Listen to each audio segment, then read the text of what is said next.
Hola a todos, soy la doctora Victoria Massaro y en esta ocasión les voy a hablar de un tema muy interesante acerca de autoestima blindada. Este tema fue ampliamente desarrollado en un blog, en mi sitio de Todo Un Poco Online en WordPress. También hablemos de Psico, de Google. Les dejo los links abajo para que puedan buscarlo por su título, que es Autoestima Blindada. Y allí desarrollo una serie de estrategias que brevemente las voy a comentar en este vídeo. Pero antes también quería pedirles que por favor se suscriban al canal, accionen la campanita de notificaciones. Si les gusta este material, el incentivo del like siempre viene bien. Si quieren dejar preguntas, comentarios o incluso proponer temas para siguientes vídeos y material como este, bienvenido sea. Serán atendidos y bienvenidos sea todos los comentarios que me puedan dejar abajo. Desde ya muchísimas gracias.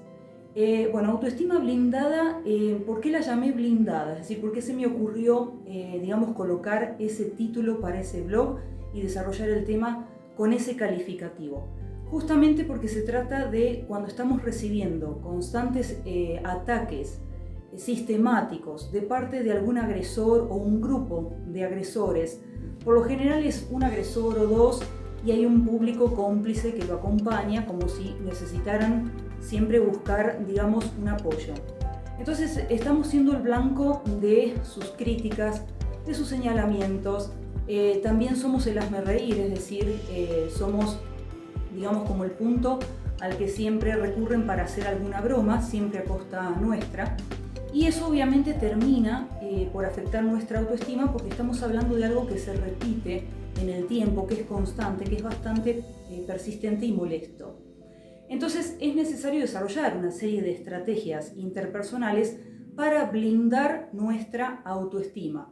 ¿Por qué? Porque a veces las palabras, si fueran golpes o balas, atravesarían nuestra autoestima en un escenario obviamente psicológico y en un sentido figurado, estarían atravesando nuestra autoestima y realmente buscarían eso, atacarla, destrozarla de alguna manera. Sobre todo también generarnos creencias falsas acerca de nosotros mismos. Por eso paso a continuación a describir esas estrategias que van a proteger al máximo nuestra autoestima. La primera tiene que ver con ajustar nuestro criterio de objetividad. Muchas veces lo que nos están señalando, no buscan una verdad absoluta para desvelar, con lo cual no es necesario entrar en una discusión o en un debate o tratar de defender lo que estamos considerando que es injusto, que nos están señalando de manera injusta o que directamente estamos haciendo algo bien, pero no tenemos el reconocimiento debido. Entonces, en esos casos, tenemos que de alguna manera hacer un análisis en silencio de los hechos y ver si los hechos realmente nos están respaldando a nuestros actos, a nuestra forma de proceder, incluso a nuestras palabras. Es decir, si nuestras palabras están siendo respaldadas por los hechos. Y simplemente mirar al adversario o a ese grupo cómplice, mirarlos a la cara para después, en algún otro momento, dejar que los hechos fluyan, sigan su curso. Cuando los hechos pongan en evidencia a la otra persona y pongan en evidencia que el error estaba en ellos y no en nosotros, poder entonces sonreírles irónicamente a la cara. Uno podría decir, en esta primera estrategia es necesario que yo intercambie palabras con mi agresor, es necesario que de alguna manera lo cuestione o me defienda porque estoy siendo atacado injustamente. No, justamente en esta estrategia uno va a ir luchando por sus propios ideales, sus ideas, sus conclusiones incluso del caso. Va a guardarse esas conclusiones, va a guardarse ese análisis que ha hecho de los hechos, ese criterio de objetividad que decía entonces en esta primera instancia. No lo van a volcar ese material en un debate, en una discusión, en un conflicto, porque no buscan defender una verdad, no se busca realmente decir estos son los hechos y mostrarlos y mostrar la evidencia. No buscan justamente desvelar esa verdad con objetividad.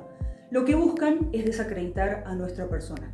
Por eso este primer trabajo es en silencio, mientras los ataques obviamente se repiten, porque el objetivo todavía el adversario, viendo nuestra reacción, va a ver o va a sentir que no fue suficiente, que todavía no ha rebajado nuestra autoestima o no nos ha visto desarticulados de alguna manera. Entonces van a seguir atacando persistentemente, y nosotros en silencio vamos a ajustar nuestro criterio de objetividad.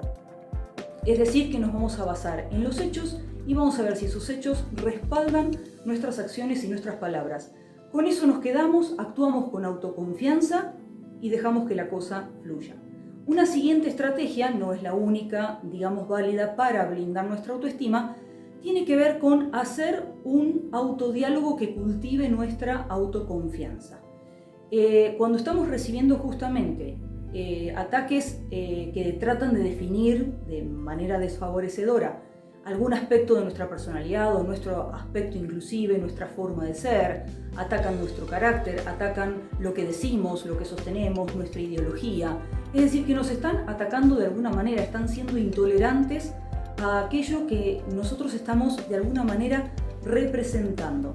Entonces es necesario, ya que los ataques son persistentes, hacer un trabajo de autodiálogo, obviamente solos en casa, es decir, nunca, digamos, en público, nunca compartirlo. Esto también es un trabajo, digamos, en solitario, que recomendaría hacerlo en casa, y es básicamente repetirnos hasta autopersuadirnos todo aquello que hemos hecho bien, digamos, en un pasado próximo, en el mismo día. Es como hacer un balance de lo que hemos hecho en el día. Si lo hemos hecho bien, lo vamos a reforzar, lo vamos a repetir en nuestra mente con frases autopersuasivas, destacando siempre lo positivo. Nunca olvidando el criterio de objetividad, es decir, que tiene que haber hechos que avalen eso que estamos, o que respalden esos actos que estamos de alguna manera por los que nos estamos felicitando.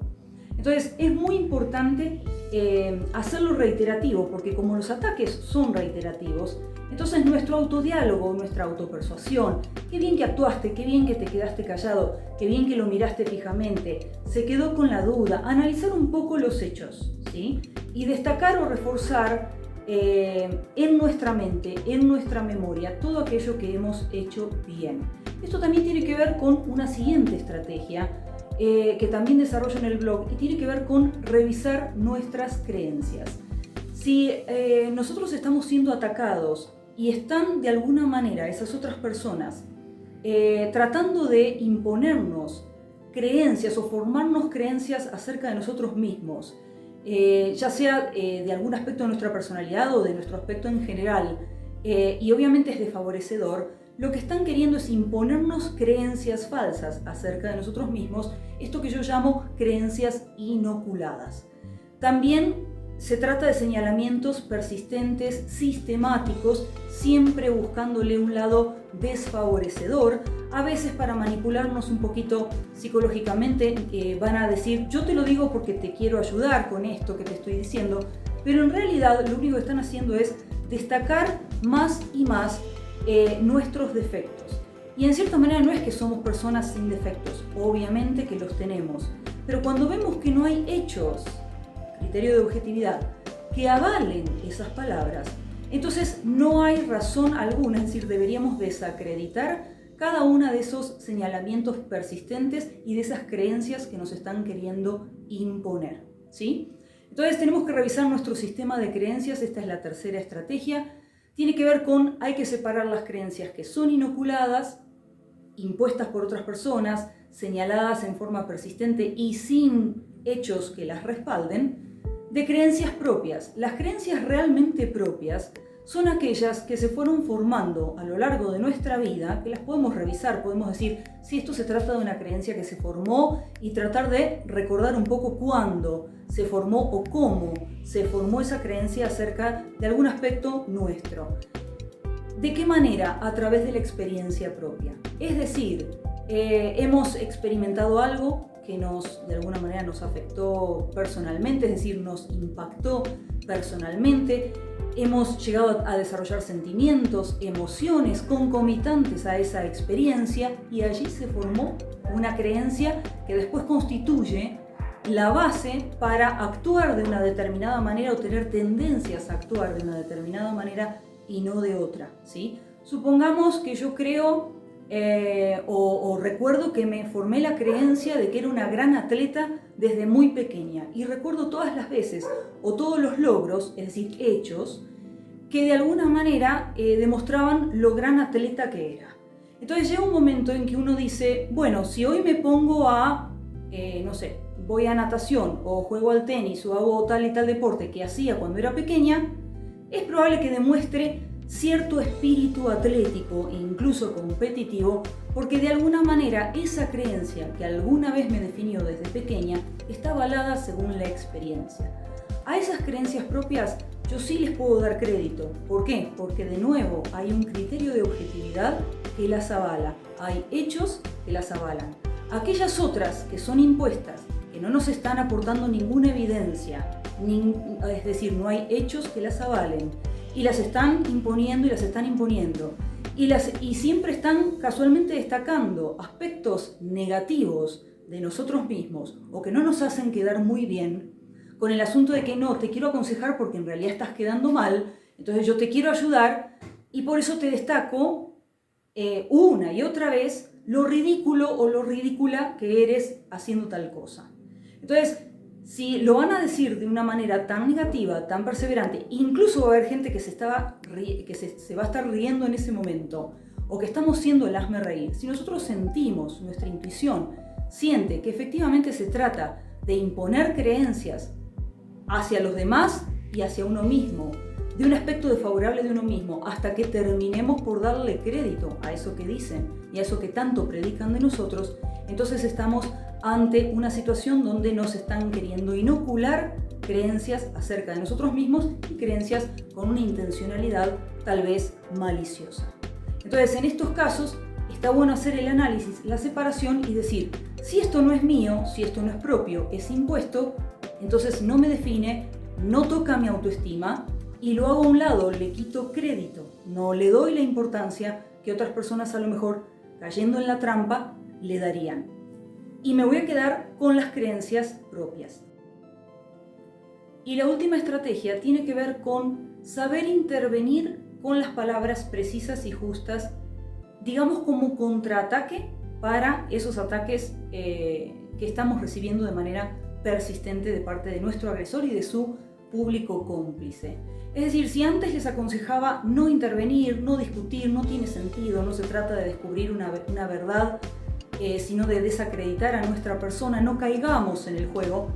En este escenario hay una gran diferencia. Yo ya he pasado, digamos, una serie de ataques en forma pasiva, sin entrar en la discusión, sin caer en el juego, pero también he observado o he tenido tiempo de observar a mis adversarios, de encontrarles alguna que otra debilidad. Y en este caso entonces pienso un poquito las palabras en solitario y digo, esta vez voy a intervenir, esta vez lo voy a contraatacar.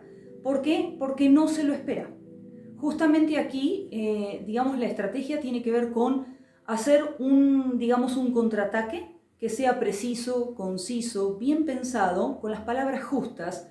No es necesario irnos en palabras, tampoco es necesario entrar en la discusión, es decir, alargar la discusión, sino simplemente contestarle de manera precisa, con las palabras lo más asertivamente posible a nuestro adversario para desarticularlo, ya sea destacándole alguna debilidad que ya hemos analizado previamente, y como no se lo espera, porque se espera que uno se quede callado, que se le quede solamente mirándolo a la cara, simplemente dejando que los hechos nos avalen a nosotros, pero nunca interviniendo, nunca de alguna manera poniéndonos ahí a hacerle frente. Esto obviamente requiere de mucha madurez emocional, porque no voy a vacilar, no voy a tener nervios ni dudas de si es conveniente intervenir o no. Ya sé las debilidades de mi adversario y estoy dispuesta o dispuesto a contraatacar con palabras precisas, sabiendo exactamente lo que lo puede desarticular. Y voy a utilizar el mismo público cómplice y lo voy a mirar fijamente a la cara. Por eso requiere de mucha madurez emocional. Hay personas que de alguna manera, terminan como acobardadas, terminan con la autoestima muy dañada después de tantos ataques sistemáticos, y no se animan a lo mejor a implementar esta última estrategia. Incluso puede que hayan pensado una y otra vez este escenario en donde intervienen, qué le dirían al adversario, cómo actuarían, pero no se animan. Entonces requiere de cierta madurez emocional, sí hay que reconocerlo, por eso lo dejo para lo último, pero es importante, si es necesario, ensayarlo a solas. ¿Cómo sería esa situación? Lo que podemos ya incluso pensar o imaginar o intuir que nos va a decir el otro para de alguna manera saber por dónde contraatacar. En este caso, también esto blinda nuestra autoestima porque nos deja un recuerdo y un aprendizaje muy valeroso sobre nuestra autoestima. Es como descubrir de qué estamos hechos, recordar una y otra vez o repasar una y otra vez a modo también de autoconfianza, de ejercicio para cultivar la autoconfianza, de decir, qué bien que estuve, qué bueno que me animé, qué bueno que esta vez se lo respondí, qué bueno que quedó desarticulado, no supo qué decirme, ¿sí? Qué bueno que ya no se reían tanto ese público que siempre me tomaba a mí de punto. Y es como aprender y fijar en la memoria esas emociones concomitantes en relación a un adversario totalmente inerme, desarmado, desarticulado, porque le hemos destacado en público sus debilidades, nos hemos animado y hemos demostrado de qué estamos hechos. Es decir, que también nos deja un aprendizaje acerca de nosotros mismos con un rol totalmente renovador. Espero haberlos ayudado.